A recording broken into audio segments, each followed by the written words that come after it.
നമസ്കാരം. ഞാൻ NGR നമ്പൂതിരി. നിങ്ങൾക്കെല്ലാവർക്കും എൻ്റെ ചാനലിലേക്ക് ഹാർദമായ സ്വാഗതം. ഇന്ന് ഞാൻ എൻ്റെ കഥാപ്രേമികളോട് പറയാൻ പോകുന്ന മറ്റൊരു കഥയുടെ പേരാണ് കായംകുളം കൊച്ചുണ്ണി. കായംകുളം കൊച്ചുണ്ണിയെക്കുറിച്ച് കേട്ടിട്ടില്ലാത്തവരായി തിരുവിതാംകൂറിൽ എന്നല്ല കേരളത്തിൽ തന്നെ അധികം പേർ ഉണ്ടായിരിക്കുമെന്ന് തോന്നുന്നില്ല. എന്നാൽ കൊച്ചുണ്ണി ഒരു വലിയ കള്ളനും അക്രമിയുമാണെന്നാണ് മിക്കവരുടെയും ബോധം. വാസ്തവത്തിൽ അയാൾ ഒരു സത്യവാനും മര്യാദക്കാരനും കൂടിയായിരുന്നു. പരസ്പര വിരുദ്ധങ്ങളായ ഈ ഗുണങ്ങൾ എല്ലാം കൂടി ഒരാളിൽ ഉണ്ടായിരിക്കുന്നത് എങ്ങനെയാണെന്ന് ചിലർ വിചാരിച്ചേക്കാം. അത് ഏതു പ്രകാരമാണെന്ന് ഞാൻ പറയുന്ന സംഗതികൾ കൊണ്ട് പിന്നീട് ബോധ്യപ്പെടുമെന്ന് മാത്രമേ ഇപ്പോൾ പറയാനാവൂ. കൊച്ചുണ്ണി ജനിച്ചത് 993 കർക്കിടക മാസത്തിൽ അമാവാസിയിൽ അർദ്ധരാത്രി സമയം തിരുവിതാംകൂറിൽ കാർത്തികപ്പള്ളി താലൂക്കിൽ ചേർന്ന കീരിക്കാട്ട് പ്രവൃത്തിയിൽ കൊറ്റുകുളങ്ങരയ്ക്ക് സമീപമുണ്ടായിരുന്ന സ്വന്തം ഗൃഹത്തിലാണ്. കൊച്ചുണ്ണിയുടെ പിതാവും വലിയ അക്രമിയും കള്ളനുമായിരുന്നു. അയാളുടെ പ്രധാനമായ ഉപജീവന മാർഗം മോഷണം തന്നെയായിരുന്നു. അന്നന്ന് മോഷ്ടിച്ച് കിട്ടുന്നത് കൊണ്ട് അഹോവൃത്തി കഴിച്ചു വന്നുവെന്നല്ലാതെ അയാൾക്ക് സമ്പാദ്യമൊന്നും ഉണ്ടായിരുന്നില്ല. ഒരു രാത്രിയിൽ ഒന്നും മോഷ്ടിക്കാൻ തരപ്പെട്ടില്ലെങ്കിൽ പിറ്റേ ദിവസം അയാളും അയാളുടെ കുടുംബത്തിലുള്ളവരും പട്ടിണി തന്നെ. അയാളുടെ സ്ഥിതി അത്രമാത്രം മോശമായിരുന്നു. അതിനാൽ തൻ്റെ പുത്രനായ കൊച്ചുണ്ണിയെ യഥാകാലം വിദ്യാഭ്യാസം ചെയ്യിക്കുന്നതിനും മറ്റും അയാൾക്ക് കഴിഞ്ഞില്ല. കൊച്ചുണ്ണി ഏകദേശം 10 വയസ്സുവരെ വളരെ കഷ്ടപ്പെട്ട് ഒരുവിധം സ്വഗൃഹത്തിൽ തന്നെ താമസിച്ചു. അതിൻ്റെ ശേഷം അവൻ വിശപ്പ് സഹിക്കാൻ പാടില്ലാതെയായിട്ട് വീട്ടിൽ നിന്ന് പുറപ്പെട്ട് അടുത്ത പ്രദേശമായ ഏവൂർ എന്ന സ്ഥലത്ത് ചെന്ന് ചേർന്നു. അവൻ അവിടെ ക്ഷേത്രത്തിന് സമീപമുണ്ടായിരുന്ന ഒരു പരദേശ ബ്രാഹ്മണന്റെ മഠത്തിൽ ചെന്ന് ആ ബ്രാഹ്മണന്റെ അടുക്കൽ താനൊരു മുഹമ്മദീയ ബാലനാണെന്നും ദാരിദ്ര്യ ദുഃഖം നിമിത്തം ഇറങ്ങി പുറപ്പെട്ടതാണെന്നും മറ്റും പറഞ്ഞു കേൾപ്പിക്കുകയും തനിക്ക് വിശപ്പ് ദുസ്സഹമായി തീർന്നിരിക്കുന്നതിനാൽ വല്ലതും തരണമെന്ന് അപേക്ഷിക്കുകയും ചെയ്തു. ദയാലുവായ ആ ബ്രാഹ്മണൻ കൊച്ചുണ്ണിയുടെ ദീനവചനങ്ങളെ കേട്ടും പാരവശ്യം കണ്ടും മനസ്സിലായതുകൊണ്ട് വാർത്ത കഞ്ഞിയിൽ കുറെ വറ്റും ഉപ്പും ഇട്ട് അവന് വയറു നിറയുന്നതുവരെ കൊടുത്തു. ആ വാർത്ത കഞ്ഞി നമ്മുടെ കൊച്ചുണ്ണിക്ക് അപ്പോ പഞ്ചാമൃതത്തേക്കാൾ മാധുര്യമുള്ളതായി തോന്നി എന്നുള്ളത് പ്രത്യേകിച്ച് എൻ്റെ കഥാപ്രേമികളോട് പറയണമെന്നില്ലല്ലോ. അങ്ങനെ ആ കഞ്ഞികുടി കഴിഞ്ഞതിൻ്റെ ശേഷം ആ ബ്രാഹ്മണൻ കൊച്ചുണ്ണിയോട് പറഞ്ഞു, ആഹാരത്തിനുള്ള വക കിട്ടിയാൽ നിനക്ക് ഇവിടെയെങ്ങാനും താമസിക്കാമോ എന്ന് ചോദിച്ചു. കൊച്ചുണ്ണി സന്തോഷത്തോടുകൂടി അങ്ങനെയാകാമെന്ന് സമ്മതിച്ചു. ഉടനെ ആ ബ്രാഹ്മണൻ അവിടെ ക്ഷേത്രത്തിൻ്റെ കിഴക്കേ നടയിൽ വലിയ വീട്ടിൽ പീടിക എന്ന് പ്രസിദ്ധമായിട്ടുണ്ടായിരുന്ന പീടികയിൽ കൊണ്ടുചെന്ന്, ഇവനൊരു പാവപ്പെട്ട മേത്തക്കൊച്ചനാണ്, ഇവന് ആഹാരത്തിന് വല്ലതും കൊടുത്താൽ ഇവിടെ താമസിച്ചോളും എന്നു പറഞ്ഞ് അവനെ അവിടെ ഏൽപ്പിച്ചു. പീടികക്കാർ അങ്ങനെ സമ്മതിച്ച് അവനെ അവിടെ താമസിപ്പിക്കുകയും ചെയ്തു. കൊച്ചുണ്ണിക്ക് ആദ്യം അവിടെ നിശ്ചയിച്ച വേല സാമാനങ്ങൾ എടുത്തു കൊടുക്കുകയായിരുന്നു. അത് അവൻ വളരെ ജാഗ്രതയോടും ശരിയായും ചെയ്യുകയാൽ മുതലാളിക്ക് വളരെ സന്തോഷം തോന്നുകയും കൊച്ചുണ്ണിക്ക് ഭക്ഷണം, വസ്ത്രധാരണം മുതലായവയ്ക്ക് യാതൊരു ബുദ്ധിമുട്ടും കൂടാതെ ശരിയായി കൊടുത്തു വരികയും ചെയ്തു. 1-2 കൊല്ലം അങ്ങനെ കഴിഞ്ഞതിൻ്റെ ശേഷം അരി, ചിപ്പം കെട്ടുക മുതലായ ജോലികൾ കൂടി കൊച്ചുണ്ണിയെ ചുമതലപ്പെടുത്തി. അവൻ അവയുമെല്ലാം ശരിയായും വൃത്തിയായും ചെയ്തുകൊണ്ടിരുന്നു. ഇങ്ങനെ കാലക്രമേണ സാമാനങ്ങൾ അളന്നും തൂക്കിയും കൊടുക്കുക, വാങ്ങുക മുതലായി പീടികയിലുള്ള സകല ജോലികൾക്കും ചുമതലക്കാരൻ കൊച്ചുണ്ണിയായി തീർന്നു. കൊച്ചുണ്ണിക്ക് സകല പ്രവൃത്തികൾക്കും പ്രത്യേകമൊരു വാസനയും സ്വച്ഛതയും അതിയായ ജാഗ്രതയും ഉണ്ടായിരുന്നതിനാൽ മുതലാളിക്ക് അവനിലുള്ള സന്തോഷവും വിശ്വാസവും അളവില്ലാതെ അങ്ങോട്ട് വർദ്ധിക്കുകയും ചെയ്തു. അങ്ങനെ ഇരിക്കുമ്പോൾ ഒരിക്കൽ മുതലാളി കച്ചവട സാമാനങ്ങൾ വാങ്ങിക്കൊണ്ടുവരാനായി ആലപ്പുഴയ്ക്ക് പോയി. കൊച്ചുണ്ണിയെയും കൊണ്ടുപോയിരുന്നു. അവിടെ ചെന്ന് സാമാനങ്ങളെല്ലാം വഞ്ചിയിലാക്കി ഇങ്ങോട്ട് പുറപ്പെട്ടു. മധ്യേമാർഗം അതികലശലായി ഒരു കോളും പിശറും തുടങ്ങി. ഓളം വലിയ മല പോലെ ഉയർന്ന് ഇളകി മറഞ്ഞു തുടങ്ങി. വഞ്ചിയിൽ വെള്ളം അടിച്ചു കയറി തുടങ്ങി. വഞ്ചി മുങ്ങുമെന്ന് തീർച്ചയാക്കി വഞ്ചിക്കാരൻ, അയ്യോ, ഞാൻ വിചാരിച്ചാൽ ഇനി നിവൃത്തിയില്ല. കഴുക്കോൽ കുത്തിയിട്ട് വഞ്ചി നേരെ നിൽക്കുന്നില്ല. വെള്ളം ഇതാ ഓളപ്പാത്തിയിലായിരിക്കുന്നു. ദൈവം തന്നെ രക്ഷിക്കട്ടെ എന്നും മറ്റും പറഞ്ഞ് നിലവിളി കൂട്ടിത്തുടങ്ങി. സാമാനങ്ങൾ പോകുന്നത് പോകട്ടെ, നമ്മുടെ ജീവനും പോകുമല്ലോ എന്ന് പറഞ്ഞ് മുതലാളിയും നിലവിളിച്ചു തുടങ്ങി. അപ്പോ കൊച്ചുണ്ണി പറഞ്ഞു, നിങ്ങൾ വ്യസനിക്കാതെയും കലശൽ കൂട്ടാതെ ഇരിക്കുകയുമാണെങ്കിൽ വഞ്ചി ഞാൻ കരയ്ക്കടുപ്പിക്കാം. പക്ഷേ പേടിക്കാതെ ചുമ്മാ ഇരിക്കണം, നമുക്ക് പടച്ചവനുണ്ട് എന്ന് പറഞ്ഞു. അങ്ങനെ ധൈര്യസമേതം വഞ്ചിയുടെ അമരത്തു ചെന്ന് കഴുക്കോലെടുത്ത് ഊന്നി തുടങ്ങി. യാതൊരാപത്തും അപകടവും കൂടാതെ അവൻ വഞ്ചി കടവിലടുപ്പിക്കുകയും ചെയ്തു. പക്ഷേ കൊച്ചുണ്ണി ഇതിനു മുമ്പ് കഴുക്കോൽ കുത്തി പരിചയിച്ചിരുന്നില്ല. അവന് സകല വേലകൾക്കും പ്രകൃത്യാ തന്നെ ഒരു വശതയുണ്ടായിരുന്നു.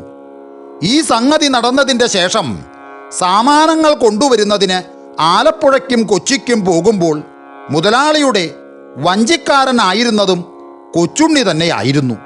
ഇങ്ങനെ കുറച്ചു കഴിഞ്ഞപ്പോൾ കൊച്ചുണ്ണിക്ക് നിത്യവൃത്തിക്ക് മാത്രം കൊടുത്താൽ പോരെന്ന് തോന്നുകയാൽ മുതലാളി ചെലവ് കഴിച്ച് പ്രതിമാസം ഒരു ചെറിയ സംഖ്യ അവന് ശമ്പളമായിട്ടും കൊടുത്തു തുടങ്ങി.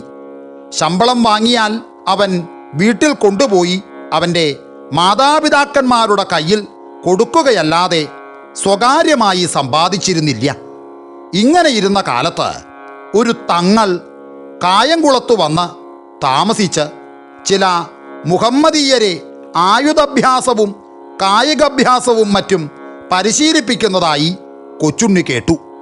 എന്നാൽ തനിക്കും ചിലതൊക്കെ പഠിക്കണമെന്ന് നിശ്ചയിച്ച് കൊച്ചുണ്ണി ഒരു ദിവസം വൈകുന്നേരം പീടികയിലെ ജോലികളെല്ലാം കഴിഞ്ഞതിൻ്റെ ശേഷം കായംകുളത്തു ചെന്ന് തങ്ങളെ കണ്ട് തന്നെ കൂടി വല്ലതുമൊക്കെ പഠിപ്പിച്ചാൽ കൊള്ളാമെന്ന് പറഞ്ഞു. അത് കേട്ടപ്പോൾ തങ്ങൾ പറഞ്ഞു, ഹേയ്, നിന്നെ ഒന്നും പഠിപ്പിക്കാൻ പാടില്ല. ഒന്നും പഠിക്കാഞ്ഞിട്ട് തന്നെ നിന്റെ പിതാവ് വലിയ അക്രമിയായിരിക്കുന്നു. കാലസ്ഥിതി കൊണ്ട് നീ അവനേക്കാൾ അക്രമിയായി തീരാനാണ് എളുപ്പം. നിന്നെ അഭ്യാസങ്ങൾ കൂടി ശീലിപ്പിച്ചാൽ നീ ലോകം മുടിക്കും. അതിന് കാരണഭൂതനാകാൻ എനിക്ക് മനസ്സില്ല. എൻ്റെ ശിഷ്യന്മാർ പരോപദ്രവകാരികളായി തീരുന്നത് എനിക്ക് സങ്കടാണ്. അതിനായിട്ടല്ല ഞാൻ എൻ്റെ ശിഷ്യരെ അഭ്യസിപ്പിക്കുന്നത്. ശത്രുക്കളിൽ നിന്നുണ്ടാകുന്ന ആപത്തുകൾ തങ്ങൾക്കു പറ്റാതെ തടുത്തുകൊള്ളുന്നതിനായിട്ട് മാത്രമാണ് ഞാൻ പഠിപ്പിക്കുന്നത്. അതിനാൽ നിന്നെ ഞാൻ അഭ്യസിപ്പിക്കില്ല എന്ന് പറഞ്ഞു. അത് കേട്ട് ഏറ്റവും കുണ്ഠിതത്തോടുകൂടി കൊച്ചുണ്ണി മടങ്ങിപ്പോന്നു. എങ്കിലും അവൻ ഇച്ഛാഭംഗത്തോടുകൂടി ആ ഉദ്യമം വേണ്ടെന്നു വച്ചില്ല. രാത്രികാലങ്ങളിലായിരുന്നു തങ്ങൾ തൻ്റെ ശിഷ്യന്മാരെ അഭ്യസിപ്പിച്ചിരുന്നത്. അത് കൊച്ചുണ്ണിക്ക് നല്ല തരമായി തീർന്നു. അവൻ പീടികയിലെ ജോലികളെല്ലാം കഴിഞ്ഞ് അത്താഴവും കഴിച്ച് പതിവായി ആരുമറിയാതെ കായംകുളത്ത് ചെന്ന് തങ്ങളുടെ കളരിക്ക് സമീപം ഒരു സ്ഥലത്തിരുന്ന് അഭ്യാസങ്ങളെല്ലാം കണ്ടു പഠിക്കുകയും നേരം വെളുക്കുന്നതിന് മുമ്പ് പീടികയിലെത്തുകയും ചെയ്തുകൊണ്ടിരുന്നു. അതിബുദ്ധിശാലിയായ അവൻ അങ്ങനെ മിക്ക വിദ്യകളും ആരും പഠിപ്പിക്കാതെ കൊണ്ട് തന്നെ വശമാക്കി. അങ്ങനെ ഇരിക്കുമ്പോൾ ഒരു ദിവസം കൊച്ചുണ്ണി ഒളിച്ചിരുന്ന് അഭ്യാസങ്ങൾ കണ്ട് പഠിക്കുന്നത് ഒരാൾ കണ്ടെത്തുകയും വിവരം ഉപായത്തിൽ തങ്ങളെ ധരിപ്പിക്കുകയും ചെയ്തു. ഉടൻ തങ്ങൾ ശിഷ്യന്മാരിൽ ചിലരെ വിട്ട് കൊച്ചുണ്ണിയെ വിളിപ്പിച്ച് കളരിയിൽ വരുത്തി. പക്ഷേ തങ്ങളുടെ ശിഷ്യന്മാർ വന്ന് വിളിച്ചിട്ട് ഒട്ടും മടിക്കാതെ കൊച്ചുണ്ണി കളരിയിൽ ചെന്നു. അപ്പോ തങ്ങൾ അവനോട് ചോദിച്ചു, ഹേയ്, നീ എന്തെല്ലാം പഠിച്ചു എന്ന് ചോദിച്ചു. ഇവിടെ പഠിപ്പിച്ചതെല്ലാം ഞാനും പഠിച്ചു എന്ന് കൊച്ചുണ്ണി മറുപടി പറഞ്ഞു. അത് കേട്ട് തങ്ങൾ അവനെ ഒന്ന് പരീക്ഷിച്ചു. അപ്പോ തങ്ങളുടെ സ്വന്തം ശിഷ്യരെക്കാൾ അഭ്യാസ വിഷയത്തിൽ കൊച്ചുണ്ണി യോഗ്യനായി തീർന്നിരിക്കുന്നതായി കണ്ടു. അത് കണ്ടപ്പോ തങ്ങൾക്ക് അസൂയയല്ല, മറിച്ച് വളരെ സന്തോഷമാണ് തോന്നിയത്.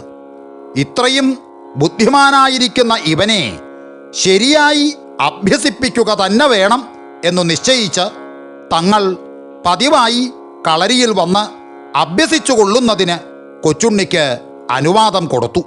പിറ്റേ ദിവസം മുതൽ പതിവായി കൊച്ചുണ്ണി രാത്രി തോറും കളരിയിൽ ഹാജരായി അഭ്യസിച്ചു തുടങ്ങുകയും ചെയ്തു. എന്നാൽ അതുകൊണ്ട് അവൻ പീടികയിലെ ജോലികൾക്ക് യാതൊരു വിഘ്നവും അമാന്തവും വരുത്തിയുമില്ല. ഇങ്ങനെ അവൻ തങ്ങളുടെ അടുക്കൽ നിന്ന് ഓട്ടം, ചാട്ടം, മറിച്ചിൽ, തിരിച്ചിൽ മുതലായ കായിക അഭ്യാസങ്ങളെല്ലാം ശീലാക്കി.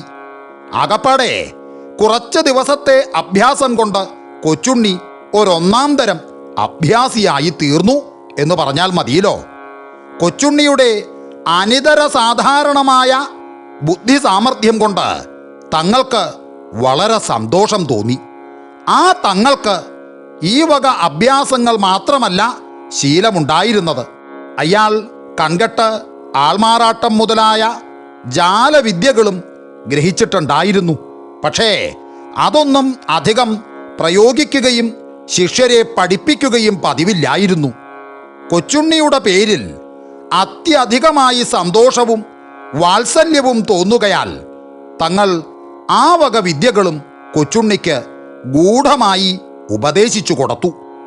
ഇവയെല്ലാം ഗ്രഹിച്ചതിൻ്റെ ശേഷം കൊച്ചുണ്ണി യഥാശക്തി ഗുരുദക്ഷിണയും കൊടുത്തു.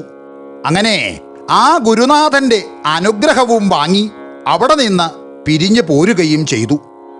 പീടികയിലെ കണക്കെഴുത്തുകാരുടെയും മറ്റും സഹായവും സഹവാസവും മുതലാളിയുടെ ആനുകൂല്യവും നിമിത്തം കൊച്ചുണ്ണി ഒരുവിധം തമിഴും മലയാളവും എഴുതാനും വായിക്കാനും ശീലമാക്കുകയും ചെയ്തു.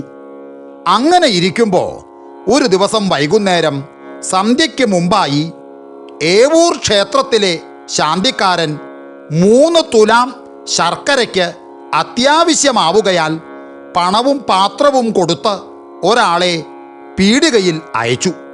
അപ്പോ പീടികയിലുണ്ടായിരുന്ന ശർക്കര മുഴുവനും അവസാനിച്ചിരുന്നു. എങ്കിലും മുതലാളിയുടെ വീട്ടിൽ ശർക്കര ധാരാളം ശേഖരിച്ചിട്ടുണ്ടായിരുന്നു. എന്ന് മാത്രമല്ല, വീട് പീടികയുടെ സമീപത്ത് തന്നെയായിരുന്നു. അതിനാൽ വീട്ടിൽ ചെന്ന് കുറെ ശർക്കര എടുത്തുകൊണ്ടുവരാനായി മുതലാളി കൊച്ചുണ്ണിയെ വീട്ടിലേക്ക് അയച്ചു. കൊച്ചുണ്ണി വീട്ടിൽ ചെന്ന സമയം അവിടെയുള്ളവരെല്ലാവരും പടിപ്പുര അടച്ച് സാക്ഷയിട്ട് കുളിക്കാൻ പോയിരിക്കുകയായിരുന്നു. വീടിന് ചുറ്റും വലിയ മതിൽക്കെട്ടുമുണ്ടായിരുന്നു. കൊച്ചുണ്ണി 2-3 തവണ വിളിച്ചിട്ടും ആരും മിണ്ടാത്തതുകൊണ്ട് അവൻ പാത്രവും കൊണ്ട് പുറകുവശത്തെ മതിൽക്കെട്ടിനകത്ത് കടക്കുകയും വീടിൻ്റെ ഇറയത്ത് ചാറയിൽ നിറച്ചിട്ടിരുന്നതിൽ നിന്ന് ആവശ്യപ്പെട്ട ശർക്കര പാത്രത്തിലാക്കി തലയിൽ വച്ചുകൊണ്ട് മുമ്പ് മറിഞ്ഞ അതേ മതിൽക്കെട്ടിന് പുറത്തിറങ്ങുകയും പീടികയിൽ ചെന്ന് 3 തുലാം ശർക്കര തൂക്കിക്കൊടുക്കുകയും ശേഷമുണ്ടായിരുന്നത് പീടികയിലെ ചാറയിലാക്കി അടച്ചു വയ്ക്കുകയും ചെയ്തു. അങ്ങനെ പിറ്റേ ദിവസം ആരോ പറഞ്ഞ് കൊച്ചുണ്ണി കാണിച്ച ഈ വിദ്യയും അവൻ കായംകുളത്ത് പോയി തങ്ങളുടെ അടുക്കൽ നിന്ന് ചില അഭ്യാസങ്ങൾ പഠിച്ചുവെന്നുള്ള വിവരവും മുതലാളി അറിഞ്ഞു. അതുവരെ കൊച്ചുണ്ണി രാത്രികാലങ്ങളിൽ കായംകുളത്ത് പോയി അഭ്യസിച്ച സംഗതി മുതലാളി അറിഞ്ഞിരുന്നില്ല. ഈ സംഗതികളെല്ലാം മനസ്സിലാക്കിയതിൻ്റെ ശേഷം മുതലാളി കൊച്ചുണ്ണിയെ അടുക്കൽ വിളിച്ച് വീട്ടിൽ നിന്ന് ശർക്കര എടുത്തുകൊണ്ടുവന്നത് ഏത് പ്രകാരമായിരുന്നുവെന്നും തങ്ങളുടെ അടുക്കൽ പോയി അഭ്യാസങ്ങൾ പഠിക്കുകയുണ്ടായോ എന്നും മറ്റും ചോദിച്ചു. കൊച്ചുണ്ണി ഒന്നും മറച്ചു വയ്ക്കാതെ എല്ലാം സത്യമായി ഉണ്ടായതുപോലെ സമ്മതിച്ചു പറഞ്ഞു. അത് കേട്ട ഉടനെ മുതലാളി പറഞ്ഞു, നീ എനിക്ക് വളരെ സഹായങ്ങൾ ചെയ്തിട്ടുണ്ട്. അതൊന്നും ഞാൻ ഒരു കാലത്തും മറക്കില്ല. നിന്റെ പേരിൽ എനിക്ക് വളരെ സന്തോഷവും വിശ്വാസവുമുണ്ട്. എങ്കിലും നീ ഇനി ഇവിടെ താമസിക്കണമെന്ന് തോന്നണില്ല. ഞാൻ ഇങ്ങനെ പറയുന്നത് കൊണ്ട് നിനക്ക് മനസ്താപവും എൻ്റെ പേരിൽ വിരോധവും ഉണ്ടാകരുത്. എന്നും നീ എൻ്റെ ബന്ധുവായി തന്നെ ഇരിക്കണം. ഞാൻ ആവശ്യപ്പെടുന്ന സഹായങ്ങൾ എന്നും എനിക്ക് നീ ചെയ്തു തരികയും വേണം.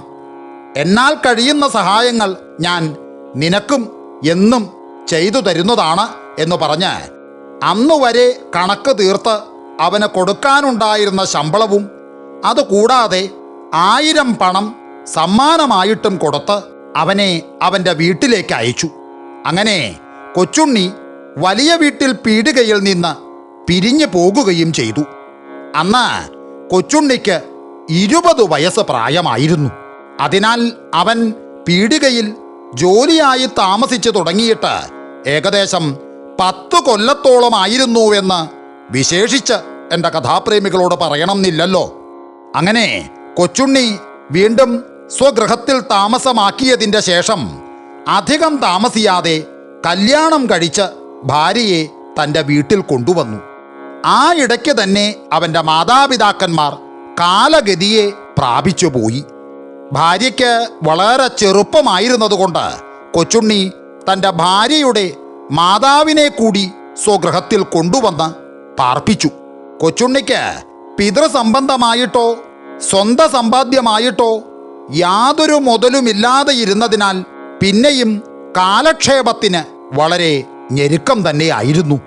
അതിനാൽ അവൻ തൻ്റെ സതീർത്ഥ്യരായ ചില മുഹമ്മദീയരെ കൂടെ കൂട്ടുപിടിച്ചുകൊണ്ട് ചില അക്രമ പ്രവൃത്തികൾ തുടങ്ങി. അന്യരാജ്യങ്ങളിൽ ചെന്ന് സഹായ വിലയ്ക്ക് വ്യാജ ചരക്കുകൾ വാങ്ങി ഇവിടെ, അതായത് കായംകുളത്ത് കൊണ്ടുവന്ന് വിറ്റ് ലാഭമെടുക്കുകയാണ് കൊച്ചുണ്ണിയുടെ അക്രമ പ്രവൃത്തികളിൽ ആദ്യം പ്രാധാന്യമായിരുന്നത്. അതിനുശേഷം പിന്നീട് ചിലരുടെ ഭവനങ്ങൾ ഭേദിച്ച് അകത്ത് കടന്ന് സർവവും കൊള്ളയടിക്കുക, വഴിപോക്കരുടെ കൈവശമുള്ളതെല്ലാം പിടിച്ചു പറിക്കുക മുതലായവയും തുടങ്ങി. എന്നാൽ പാവപ്പെട്ടവരെയും മര്യാദക്കാരെയും ധർമ്മിഷ്ഠന്മാരെയും മറ്റും കൊച്ചുണ്ണി ഒരിക്കലും ഉപദ്രവിക്കാറില്ലായിരുന്നു. വലിയ ധനവാന്മാരും പച്ചവെള്ളം പോലും ആർക്കും കൊടുക്കാത്തവരുമായ ദുഷ്ടന്മാരുടെ ഭവനങ്ങളിൽ മാത്രമേ അവൻ കയറി കൊള്ളയടിക്കാറുള്ളൂ.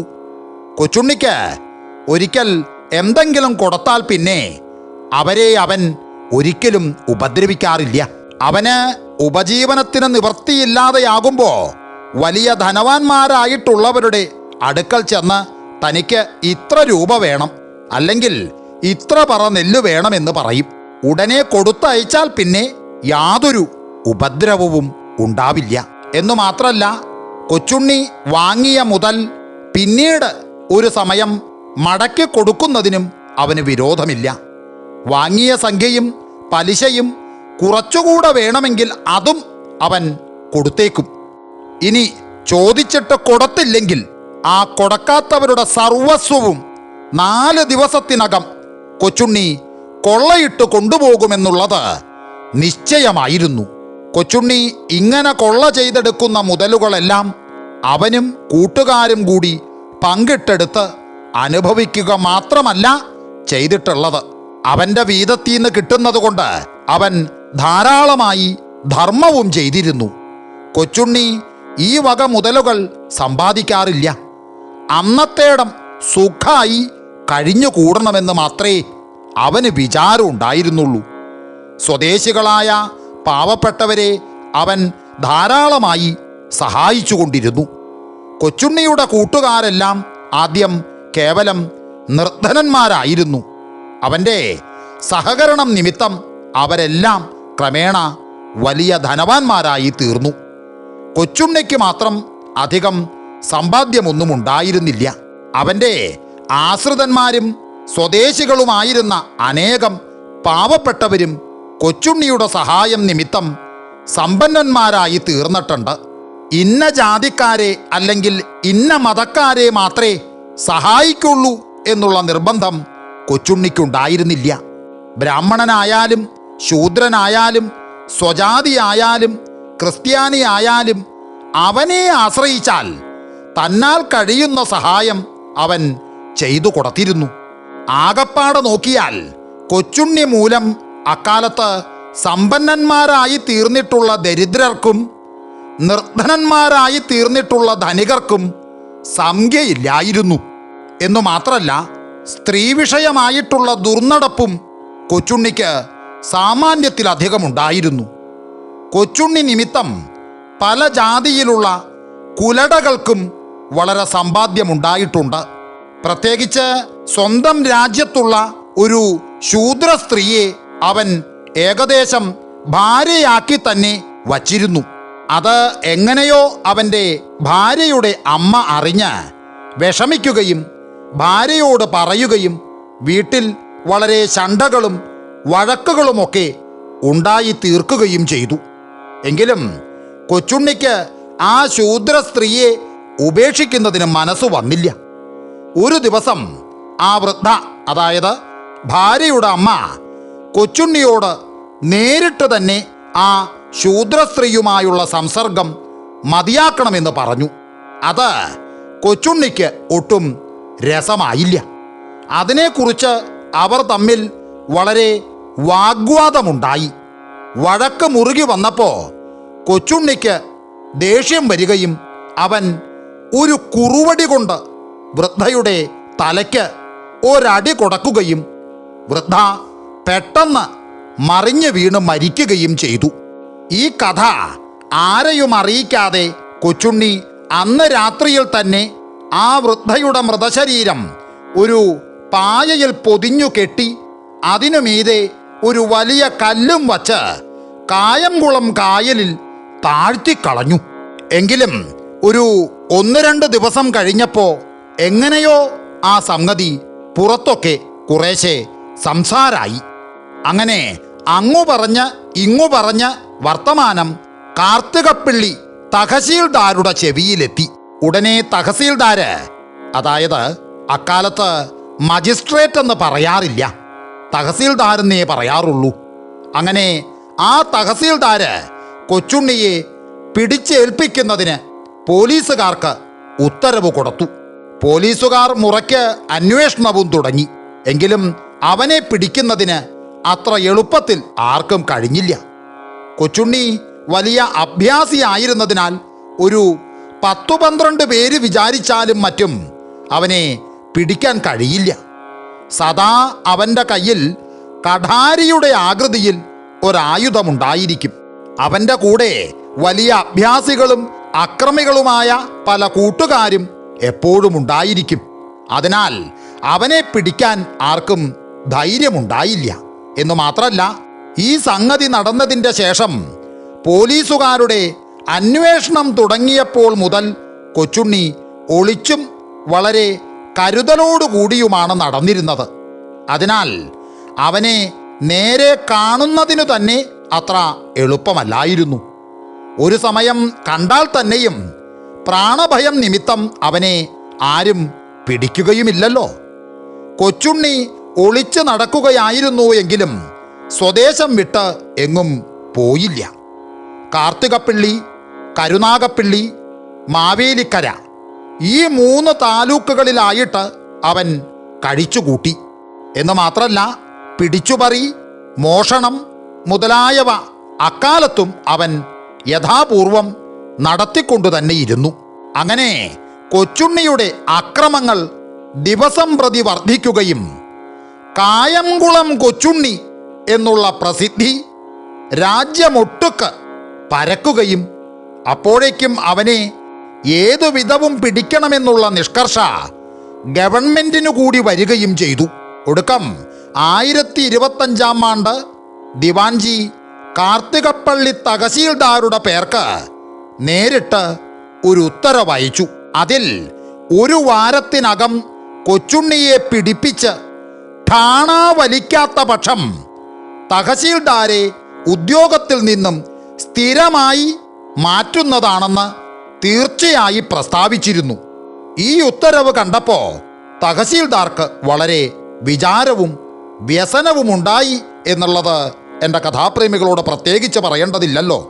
അങ്ങനെ ബുദ്ധിമാനായ തഹസീൽദാര് കൊച്ചുണ്ണിയുടെ ഗൂഢസഞ്ചാരം ഏതെല്ലാം ദിക്കുകളിലാണെന്നും മറ്റും രഹസ്യമായി നടത്തിയ അന്വേഷണത്തിൽ അവൻ മുമ്പ് പറഞ്ഞ ശൂദ്രസ്ത്രീയുമായി അടുപ്പമുണ്ടെന്നും മിക്ക ദിവസവും രാത്രികാലങ്ങളിൽ അവൻ അവളുടെ വീട്ടിൽ വരുന്നുണ്ടെന്നും ഈ കൊച്ചുണ്ണി കൂടാതെ വേറെ ഒരു ശൂദ്രനും അവളുമായി സംസർഗമുണ്ടെന്നും അയാൾക്ക് ആന്തരത്തിൽ ഈ കൊച്ചുണ്ണിയോട് രസമില്ലെന്നും മറ്റും മനസ്സിലായി. ഉടനെ തഹസീൽദാര് ആ ശൂദ്രൻ മുഖാന്തരം ആരുമറിയാതെ ആ സ്ത്രീയെ വരുത്തി.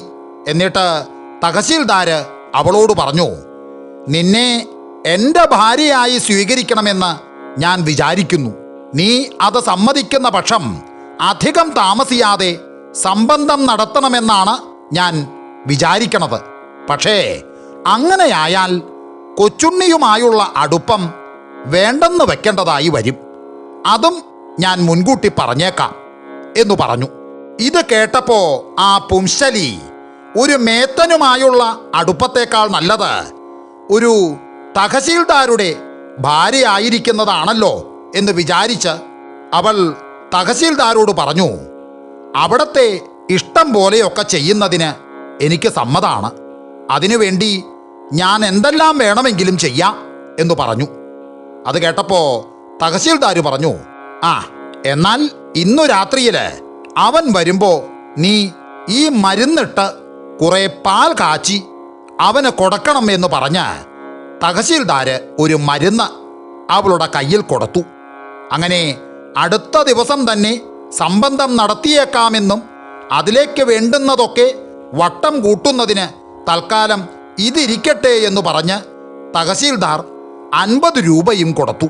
അവൾ അതെല്ലാം വാങ്ങി വളരെ സന്തോഷത്തോടു കൂടി വീട്ടിലേക്ക് വന്ന വഴി തന്നെ ആരും അറിയാതെ പോവുകയും ചെയ്തു. അങ്ങനെ ഏകദേശം പാതിരയായപ്പോൾ കൊച്ചുണ്ണി ഏകാഗിയായി ആ ശൂദ്രസ്ത്രീയുടെ വീട്ടിലെത്തി.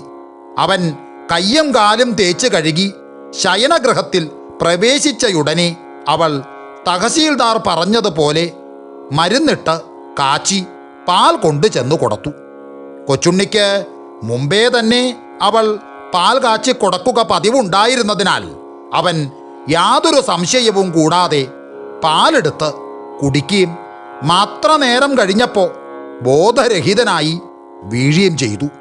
അപ്പോഴേക്കും തഹസീൽദാർ മുൻകൂട്ടി ചട്ടം കെട്ടിയിരുന്നത് പോലെ ചില സഹായികളോടുകൂടി പോലീസുകാർ അവിടെ എത്തുകയും കൊച്ചുണ്ണിയെ ബന്ധിച്ച് കാർത്തികപ്പള്ളി ഠാണാവിലേക്ക് എടുത്തുകൊണ്ടു പോവുകയും ചെയ്തു.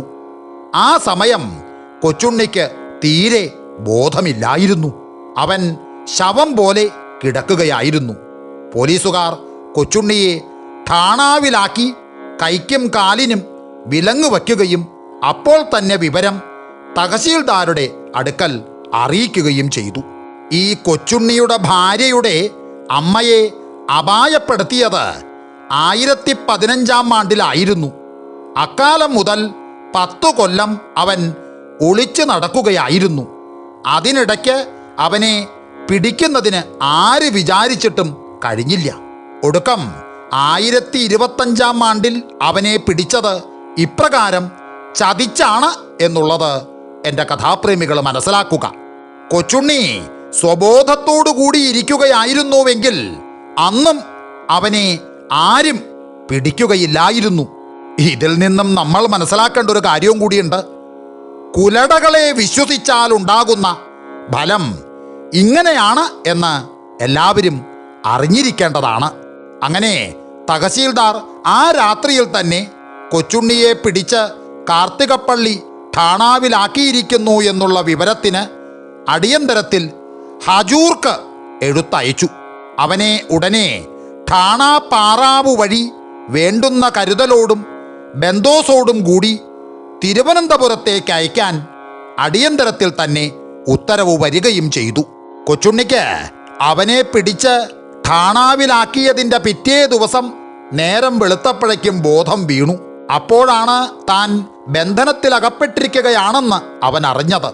ഇത് ആ കുലടയുടെ വിശ്വാസവഞ്ചനയിൽ പറ്റിയതാണെന്ന് അവൻ അപ്പോൾ തന്നെ മനസ്സുകൊണ്ട് ആലോചിച്ച് നിശ്ചയിക്കുകയും ചെയ്തു. അങ്ങനെ അന്ന് രാത്രിയാകുന്നതുവരെ അവൻ ഠാണാവിൽ തന്നെ കിടന്നു. ഏകദേശം 10 നാഴിക രാത്രി ആയപ്പോൾ വിലങ്ങുകളും പൊട്ടിച്ച് കൊച്ചുണ്ണി ഠാണാവിൽ നിന്ന് വെളിയിൽ ചാടി ഓടിക്കളഞ്ഞു. അവൻ്റെ കയ്യിൽ സദാ ഉണ്ടായിരിക്കാറുള്ള ആയുധം ആ ശൂദ്രസ്ത്രീയുടെ വീട്ടിലുണ്ടെങ്കിൽ എടുക്കാമെന്ന് വിചാരിച്ച് അവൻ നേരെ അങ്ങോട്ടു തന്നെ നടന്നു.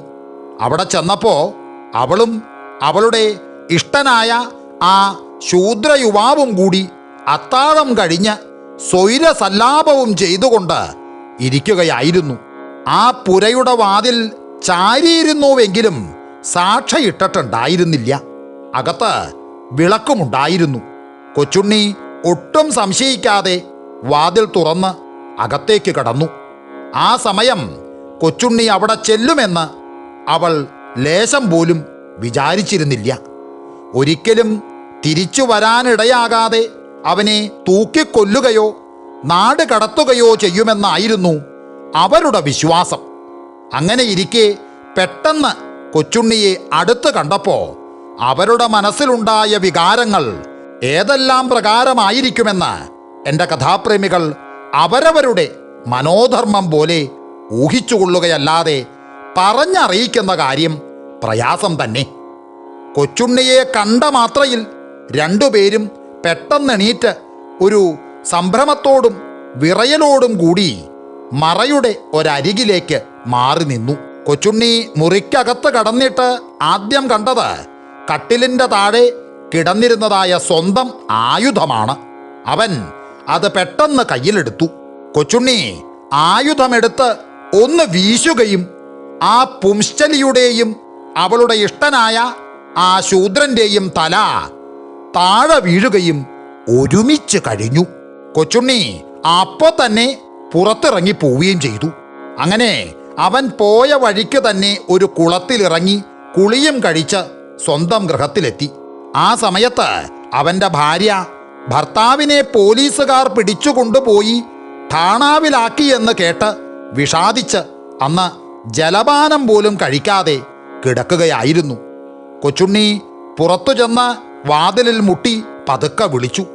വിളിച്ചതെല്ലാം അവൾ കേട്ടു എങ്കിലും അത് ഇന്നാരാണെന്ന് നിശ്ചയം വരാത്തതുകൊണ്ട് അവൾ വാതിൽ തുറന്നില്ല. പിന്നെ കൊച്ചുണ്ണി സ്വൽപ്പം ഉറക്ക വിളിച്ച്, ഹേയ്, സംശയിക്കണ്ട, ഞാൻ തന്നെയാണ്, വാതിൽ തുറക്ക എന്ന് സ്പഷ്ടമായി പറയുകയും ചെയ്തപ്പോൾ അവൾക്ക് ആള് ഇന്നാരാണെന്ന് മനസ്സിലാവുകയും വിളക്ക് കൊളുത്തിക്കൊണ്ടുവന്ന് വാതിൽ തുറക്കുകയും ചെയ്തു. പിന്നെ അവൾ വേഗം അരി വച്ചു. രണ്ടുപേരും അത്താഴമുണ്ടു. കൊച്ചുണ്ണിക്ക് പറ്റിയ അബദ്ധം അവനും അതേപോലെ ഭാര്യയ്ക്കുണ്ടായ വിഷാദവും മറ്റും അവളും പരസ്പരം പറഞ്ഞു. പുംശ്ചലിമാരുടെ ദുഷ്ടതയെക്കുറിച്ചും തൻ്റെ ഭാര്യയുടെ മനോഗുണത്തെയും സ്നേഹത്തെയും കുറിച്ചും കൊച്ചുണ്ണിക്ക് അന്ന് കണ്ടും കേട്ടും അനുഭവിച്ചും നല്ല പോലെ അറിയാനിടയായി. അന്ന് മുതൽ അവൻ അന്യ സ്ത്രീ സംസർഗമെന്നുള്ള ആ ദുഷ്പ്രവൃത്തി വേണ്ടെന്ന് വയ്ക്കുകയും ചെയ്തു. പിന്നെ എന്നും കൊച്ചുണ്ണി ഏകപത്നീ വ്രതത്തോടുകൂടി തന്നെയാണ് ഇരുന്നിട്ടുള്ളത്. അങ്ങനെ കൊച്ചുണ്ണി തടവ് ചാടിപ്പോയതിൻ്റെ പിറ്റേ ദിവസം കാർത്തികപ്പള്ളി താലൂക്കിൽ മുഴുവനും അടുത്ത പ്രദേശങ്ങളിലും ഒരു വലിയ ഭൂകമ്പം തന്നെയായിരുന്നു. നേരം വെളുത്തപ്പോൾ കൊച്ചുണ്ണിയെ കാണാത്തതുകൊണ്ട് ഠാണാ മുതൽ പേരും ശിപായിമാരുമെല്ലാം അണ്ടികളഞ്ഞ അണ്ണാനെ പോലെ വിഷണ്ണന്മാരായി തീർന്നു. ഉടനെ വിവരം തഹസീൽദാരെ അറിയിച്ചു. തഹസീൽദാർ കോപം കൊണ്ടും വ്യസനം കൊണ്ടും പരവശനായി തീർന്നു. അപ്പോഴേക്കും കീരിക്കാട്ട് ഒരു സ്ത്രീയെയും ഒരു പുരുഷനെയും വെട്ടിക്കൊന്നിട്ടിരിക്കുന്നു എന്നുള്ള വർത്തമാനവും തഹസീൽദാര് കേട്ടു. അദ്ദേഹം ആകപ്പാടെ പരിഭ്രമിച്ച് അവശനായി. ഹേയ്, ഇനി എന്താ വേണ്ടത്, എങ്ങോട്ടാണ് പോകേണ്ടത് എന്നിങ്ങനെയുള്ള വിചാരം കൊണ്ട് സംഭ്രാന്ത ചിത്തനായ തഹസീൽദാര് കൊച്ചുണ്ണിയെ അന്വേഷിച്ച് പിടിക്കുന്നതിനായി പോലീസുകാരെ വീണ്ടും നിയോഗിച്ചു. പോലീസുകാർ വളരെ ആളുകളെ സഹായത്തിന് കൂട്ടിക്കൊണ്ട് 4 വഴിക്കും ഓട്ടവും അന്വേഷണവും തുടങ്ങി. ആ സമയത്ത് തഹസീൽദാരും ഗുമസ്തനും ചില സേവകക്കാരും ഒട്ടുവളരെ ആളുകളുമായി കീരിക്കാട്ടയ്ക്ക് പോയി. അങ്ങനെ ആ മരണസ്ഥലത്ത് ചെന്ന ശവങ്ങൾ കണ്ട് യാഥാസ്ഥിതികത്വം എഴുതുകയും അവ മറവ് ചെയ്യുന്നതിനു വേണ്ട ഏർപ്പാടുകൾ ചെയ്യുകയും ചെയ്തു. മരിച്ചത് കൊച്ചുണ്ണിയെ പിടിക്കാൻ സഹായിച്ചവരാണെന്ന് അറിഞ്ഞപ്പോൾ തന്നെ അവരെ കൊന്നത് കൊച്ചുണ്ണി തന്നെയാണെന്ന് തഹസീൽദാർ തീർച്ചപ്പെടുത്തി. അതേ സമയത്ത് ചിലരുടെ അഭിപ്രായം കൊച്ചുണ്ണിയല്ല ഈ കൃത്യം നടത്തിയതെന്നും അവൻ്റെ കൂട്ടുകാരായിരിക്കണമെന്നുമായിരുന്നു. അപ്രകാരം തന്നെ കൊച്ചുണ്ണി തടവു ചാടിയത് അവൻ്റെ സാമർഥ്യം കൊണ്ട് മാത്രമായിരിക്കുകയില്ലെന്നും അവൻ ഠാണാക്കാരെ സ്വാധീനപ്പെടുത്തി അവരുടെ അറിവോടുകൂടി ആയിരിക്കണമെന്നും ചിലർ അഭിപ്രായപ്പെട്ടു. ഇങ്ങനെ ഓരോരുത്തോര് ഓരോന്ന് പറഞ്ഞു തുടങ്ങി എന്നല്ലാതെ ഒന്നിനും മതിയായ ലക്ഷ്യമൊന്നുമില്ല. ഇങ്ങനെ സകല ദിക്കിലും സകല ജനങ്ങളുടെ ഇടയിലും കൊച്ചുണ്ണിയെന്നും തടവുചാടിയെന്നും ഇരട്ടക്കൊലപാതകമെന്നും മറ്റുമുള്ള സംസാരമല്ലാതെ കേൾപ്പാനില്ല. അങ്ങനെ 2-3 ദിവസം കഴിഞ്ഞപ്പോൾ എല്ലാം ഒട്ട് ശമിച്ചു തുടങ്ങി. പോലീസുകാരും മറ്റും കഴിയുന്ന അന്വേഷണമെല്ലാം നടത്തിയിട്ടും കൊച്ചുണ്ണിയുടെ പൊടി പോലും കാണാൻ കഴിഞ്ഞില്ല. അതിനിടയ്ക്ക് അവൻ നാട് വിട്ട് പൊയ്ക്കളഞ്ഞു എന്നും ഒരു സംസാരം ചിലർ പറഞ്ഞു തുടങ്ങി. പക്ഷേ കൊച്ചുണ്ണിയും കൂട്ടുകാരും കൂടി ദിവസം പ്രതി ഓരോ അക്രമങ്ങളും കൊള്ളകളും വീണ്ടും നടത്തിക്കൊണ്ടിരുന്നതിനാൽ അവൻ എങ്ങും പോയിട്ടില്ലെന്ന് തന്നെയായിരുന്നു മിക്കവരുടെയും വിശ്വാസം. വാസ്തവവും അങ്ങനെ തന്നെ ആയിരുന്നു കേട്ടോ. അങ്ങനെ കൊച്ചുണ്ണിയുടെ അക്രമങ്ങളും കൊള്ളകളും വീണ്ടും നാൾക്കുനാൾ വർദ്ധിച്ചു വരികയാൽ അവനെ പിടിച്ചേൽപ്പിക്കുന്നതിന് മേലാവിൽ നിന്ന് ഉത്തരവുകൾ ദിവസം പ്രതി വന്നുകൊണ്ടിരുന്നു.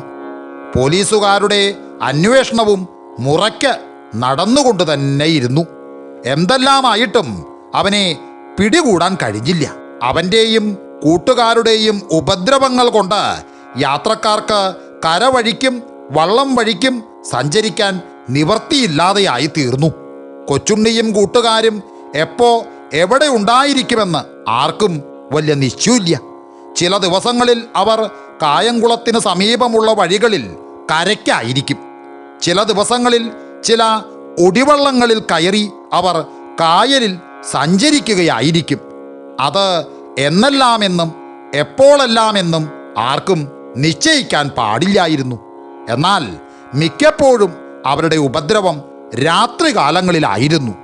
കൊച്ചുണ്ണിക്ക് കൂട്ടുകാർ പലരുമുണ്ടായിരുന്നു. എന്നാൽ അവരിൽ പ്രധാനന്മാർ കോപ്പാറപ്പറമ്പിൽ മമ്മദ്, കടുവാച്ചേരി വാവ, കോട്ടപ്പുറത്ത് ബാപ്പുക്കുഞ്ഞ്, പക്കോലത്ത് നൂറാമ്മദ്, വലിയ കുളങ്ങര കുഞ്ഞുമരക്കാർ, വാര്യവീട്ട് വടക്കേത്ത് കൊച്ചുപിള്ള എന്നിവരായിരുന്നു. ഇവരെല്ലാം വലിയ അഭ്യാസികളും അക്രമികളും ശക്തന്മാരുമായിരുന്നു. എന്നാൽ കോപ്പാറപ്പറമ്പിൽ മമ്മദ് സാധുക്കളെയും ഉപദ്രവിക്കുന്നവനും എന്തും ചെയ്യാൻ മടിയില്ലാത്തവനുമായിരുന്നു. പക്ഷേ സാധുപീഡനം കൊച്ചുണ്ണിക്ക് വലിയ വിരോധമായിരുന്നു. അതിനാൽ മമ്മദിനെ അവൻ ഇടക്കാലത്ത് ഉപേക്ഷിച്ചു കളഞ്ഞു. ഈ കൊച്ചുണ്ണി പല ദിവസങ്ങളിൽ സ്വഗൃഹത്തിൽ പോകാറുണ്ടെന്ന് ഞാൻ മുമ്പ് പറഞ്ഞിരുന്നല്ലോ.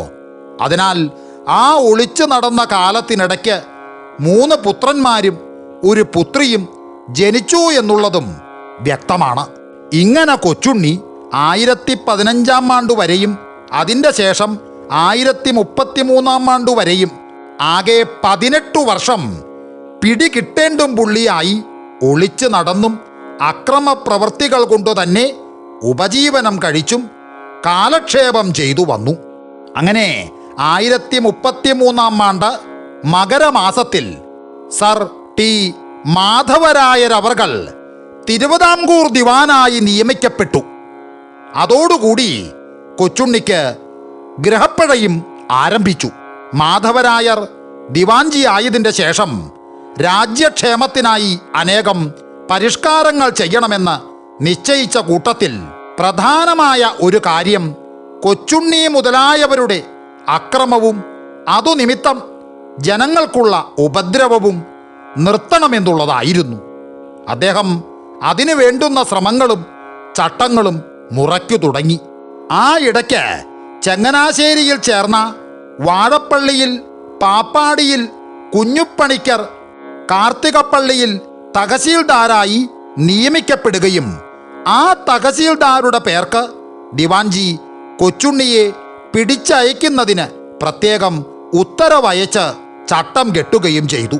ഈ കുഞ്ഞുപ്പണിക്കർ തഹസീൽദാര് നല്ല സമർത്ഥനും ബുദ്ധിമാനും കാര്യശേഷിയുമുള്ളവനുമായിരുന്നു. എങ്കിലും അദ്ദേഹം പലവിധ ശ്രമങ്ങൾ ചെയ്തിട്ടും കൊച്ചുണ്ണിയെ പിടികിട്ടിയില്ല. ഒടുക്കം അദ്ദേഹം അവൻ്റെ കൂട്ടുകാരിൽ ചിലരെ സ്വാധീനപ്പെടുത്താതെ ഈ കാര്യം ഒരിക്കലും സാധിക്കുകയില്ലെന്ന് തീർച്ചപ്പെടുത്തി. പിന്നെ അതിനായി ചില അന്വേഷണങ്ങളും ശ്രമങ്ങളും തുടങ്ങി.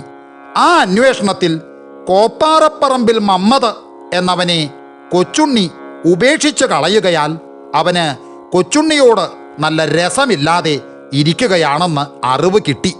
ഉടനെ മമ്മദിന് ഒരാളെ അയച്ച് അവനെ ഉപായത്തിൽ തഹസീൽദാര് തൻ്റെ അടുക്കൽ വരുത്തുകയും അവനെ സമ്മാനാദികൾ കൊണ്ട് സ്വാധീനപ്പെടുത്തുകയും അവൻ മുഖാന്തരം കൊച്ചുണ്ണിയുടെ മറ്റുള്ള കൂട്ടുകാരെ കൂടി വശീകരിക്കുകയും കൊച്ചുണ്ണിയെ അകപ്പെടുത്താനുള്ള കൗശലങ്ങളെല്ലാം പറഞ്ഞ് നിശ്ചയിക്കുകയും ചെയ്തു. അങ്ങനെ ഒരു ദിവസം വൈകുന്നേരം കൊച്ചുണ്ണിയുടെ ഇഷ്ടനും പ്രധാന കൂട്ടുകാരിൽ ഒരാളുമായ വാര്യത്ത് വടക്കേടത്ത് കൊച്ചുപിള്ള എന്നയാള് അയാളുടെ ഭാര്യാഗ്രഹമായ അമ്പിയൽ വീട്ടിലേക്ക് കൊച്ചുണ്ണിയെ വിളിച്ചുകൊണ്ടുപോയി ചില ലഹരിയുള്ള പദാർത്ഥങ്ങളും മറ്റും കൊടുത്ത് അവനെ ബോധരഹിതനാക്കി തീർത്തു. കൊച്ചുണ്ണി തല പൊക്കാൻ പാടില്ലാതെ മയങ്ങി ഒരു കട്ടിലിൽ കിടപ്പായി. ആ സമയത്ത് മമ്മദ്, നൂറാമ്മദ്, ബാപ്പുക്കുഞ്ഞ്, കുഞ്ഞുമരക്കാർ, വാവ, തഹസീൽദാർ അവറുകളാൽ അയക്കപ്പെട്ട കൊച്ചുപിള്ള മുതലായവരും കൂടി വലിയ കയറുകളിട്ട് കൊച്ചുണ്ണിയെ കട്ടിലിലോടുകൂടി വരിഞ്ഞു കെട്ടി. അങ്ങനെ കെട്ട് മുറുകി തുടങ്ങിയപ്പോൾ കൊച്ചുണ്ണി കണ്ണ് തുറന്നു നോക്കുകയും, കൊച്ചുപിള്ളക്കുഞ്ഞേ, നീയാണോ എന്നെ ചതിച്ചത്? അപ്പൻ്റെ മുഖത്ത് ചിരവടിക്കുന്ന മാതിരി നിനക്കുണ്ടെന്ന് ഞാൻ വിചാരിച്ചിരുന്നില്ല. എന്നെ ചതിച്ചവർക്കും എൻ്റെ അനുഭവം വരരുതാത്തതല്ല. ആ, എന്തു ചെയ്യാം, എനിക്ക് ഇപ്പം തല പൊങ്ങുന്നില്ല എന്ന് പറയുകയും ആ കിടന്ന കിടപ്പിൽ അവൻ കയ്യിലുണ്ടായിരുന്ന കത്താൾ എന്ന ആയുധം കൊണ്ട് ചിലരെയൊക്കെ വെട്ടുകയും കുത്തുകയും വലിയ മുറിവുകൾ ഏൽപ്പിക്കുകയും ചെയ്തു. അപ്പോഴേക്കും കൈ പൊക്കാൻ പാടില്ലാത്ത വിധം കെട്ട് മുറുകുകയും കൊച്ചുപിള്ള മുതൽ പേർ ആയുധം തട്ടിയെടുത്ത് മാറ്റുകയും ചെയ്തു. പിന്നെ പോലീസുകാരും അവരുടെ കൂടെയുണ്ടായിരുന്നവരും മറ്റും കൂടി കൊച്ചുണ്ണിയെ കട്ടിലോടുകൂടി എടുത്ത് കാർത്തികപ്പള്ളിയിൽ ഠാണാവിൽ കൊണ്ടുപോയി ആക്കി. പിറ്റേ ദിവസം രാവിലെ തഹസീൽദാർ അദ്ദേഹം ഠാണാവിൽ ചെന്ന് കൊച്ചുണ്ണിക്ക് വിലങ്ങ് വയ്പ്പിക്കുകയും അനേകം കുന്തക്കാർ, വാൾ ഊരിപ്പിടിച്ച പോലീസുകാർ മുതലായി അനേകം ആളുകളെ കൂട്ടി അവനെ ഠാണപ്പാറാവ് വഴി തിരുവനന്തപുരത്തേക്ക് അയക്കുകയും ചെയ്തു. കൊച്ചുണ്ണിയെ തിരുവനന്തപുരത്ത് കൊണ്ടുചെന്നിരിക്കുന്നതായി അറിഞ്ഞയുടനെ ദിവാൻജി അവനെ കച്ചേരിയിൽ വരുത്തി കാണുകയും പന്തിരുട്ടാണാവിലാക്കി പ്രത്യേകം സൂക്ഷിക്കുന്നതിന് ഉത്തരവ് കൊടുക്കുകയും അവൻ്റെ പേരിലുണ്ടായിരുന്ന കേസുകളെല്ലാം മുറയ്ക്ക് വിസ്തരിച്ച് വിധി കൽപ്പിക്കുന്നതിന് വേണ്ടുന്ന ഏർപ്പാടുകളെല്ലാം ചെയ്യുകയും ചെയ്തു. കൊച്ചുണ്ണിയെ പിടിച്ച് ബന്ധനത്തിലാക്കുന്നതിന് സഹായിക്കുകയും ശ്രമിക്കുകയും ചെയ്തവരിൽ പ്രധാനന്മാർ കൊച്ചുപിള്ള, കൊച്ചുകുഞ്ഞുപിള്ള, മമ്മദ് എന്നിവരായിരുന്നു. അവരിൽ കീരിക്കാട്ടു പ്രവൃത്തിയിൽ കണക്ക് തകഴിയിൽക്കാരൻ കൊച്ചുകുഞ്ഞു പിള്ളയ്ക്ക് കൃഷ്ണപുരം പാർവത്യവും, കൊച്ചുപിള്ളയ്ക്ക് പത്തിയൂർ പാർവത്യവും, മമ്മദിന് ഇടവാ മുതൽപ്പേരു വേലയും തഹസീൽദാർ അദ്ദേഹം ശുപാർശ ചെയ്തു കൊടുപ്പിച്ചു. എങ്കിലും അവരും കൊച്ചുണ്ണിയുടെ കൂട്ടുകാരും അവനെ ബന്ധിക്കാൻ കൂടിയവരുമായ കടുവാച്ചേരി വാവ, കോട്ടപ്പുറത്ത് ബാപ്പുക്കുഞ്ഞ്, ചക്കോലത്ത് നൂറാമ്മദ്, വലിയ കുളങ്ങര കുഞ്ഞുമരക്കാർ എന്നിവരും താമസിയാതെ ഓരോ കേസുകളിൽ അകപ്പെട്ട് 14 വർഷം വീതം കഠിന തടവിന് വിധിക്കപ്പെട്ട് പന്തിരുഠാണാവിൽ കൊച്ചുണ്ണിയുടെ അടുക്കൽ തന്നെ ചെന്നു ചേർന്നു. അവരെ കണ്ടപ്പോ സന്തോഷത്തോടുകൂടി കൊച്ചുണ്ണി പറഞ്ഞു, അല്ല, എന്താ കൂട്ടരെ, ഞാൻ പറഞ്ഞതുപോലെ പറ്റി ഇല്ലേ എന്ന് ചോദിച്ചു. അപ്പോ അവർക്കെല്ലാം എത്രമാത്രം പശ്ചാത്താപമുണ്ടായി എന്ന് പറയാൻ പ്രയാസ. അങ്ങനെ കൊച്ചുണ്ണി തൻ്റെ പേരിലുള്ള കേസുകൾ വിസ്തരിച്ച് തീരുന്നതിന് മുമ്പ് ഠാണാവിൽ കിടന്നു തന്നെ 1034 ആണ്ട് കന്നിമാസത്തിൽ തൻ്റെ 41ാമത്തെ വയസ്സിൽ ചരമഗതിയെ പ്രാപിക്കുകയും ചെയ്തു. കൊച്ചുണ്ണിയെ പിടികൂടി തിരുവനന്തപുരത്തേക്ക് അയച്ചത് 33ാം ആണ്ട് മിഥുനമാസത്തിലായിരുന്നു. അവന് ആകെ 91 ദിവസം മാത്രമേ തടവിൽ കിടന്ന് കഷ്ടപ്പെടേണ്ടി വന്നുള്ളൂ. കൊച്ചുണ്ണി കാഴ്ചയിൽ നല്ല സുന്ദരനും ആജാനാബാഹുവും വെളുത്ത് ചുവന്ന നിറത്തോടുകൂടിയ കോമളനുമായിരുന്നു. അവൻ്റെ വിരിഞ്ഞ നെഞ്ചും ഒതുങ്ങിയ അരയും വട്ടമുഖവും നീണ്ട കണ്ണുകളും വളഞ്ഞിരുണ്ട പുരുകങ്ങളും എന്നുവേണ്ട സകല അവയവങ്ങളും അത്യന്തം മനോഹരങ്ങളായിരുന്നു. അവൻ്റെ സംഭാഷണം വളരെ ശാന്തവും മധുരവുമായിരുന്നു. കൊച്ചുണ്ണി ആകെ 2 സ്ത്രീകളെയും 1 പുരുഷനെയുമല്ലാതെ കൊന്നിട്ടില്ല. പക്ഷേ അവൻ്റെ കൂട്ടുകാരായിരുന്ന മമ്മദ് മുതലായവരുടെ അക്രമങ്ങൾ വിചാരിച്ചാൽ കൊച്ചുണ്ണി വളരെ മര്യാദക്കാരനായിരുന്നുവെന്ന് തന്നെ പറയാം. കൊച്ചുണ്ണിക്ക് 3 പുത്രന്മാരും 1 പുത്രിയുമാണ് ഉണ്ടായിരുന്നതെന്ന് ഞാൻ മുമ്പ് പറഞ്ഞുല്ലോ. അവരിൽ പ്രഥമ പുത്രൻ ഒരു ശിക്ഷയിലകപ്പെട്ട് ജയിലിൽ കിടന്ന് തന്നെ മരിച്ചു. 2ാമത്തെ പുത്രനും ഒരു ശിക്ഷയിലകപ്പെട്ട് ജയിലിലാക്കപ്പെട്ടുവെങ്കിലും അവൻ തടവു ചാടിപ്പൊയ്ക്കളഞ്ഞു. പിന്നെ 3ാമത്തെ പുത്രൻ ഓച്ചിറയിൽ ഒരു കച്ചവടം ചെയ്ത് സുഖമായിട്ട് ജീവിച്ചിരുന്നു.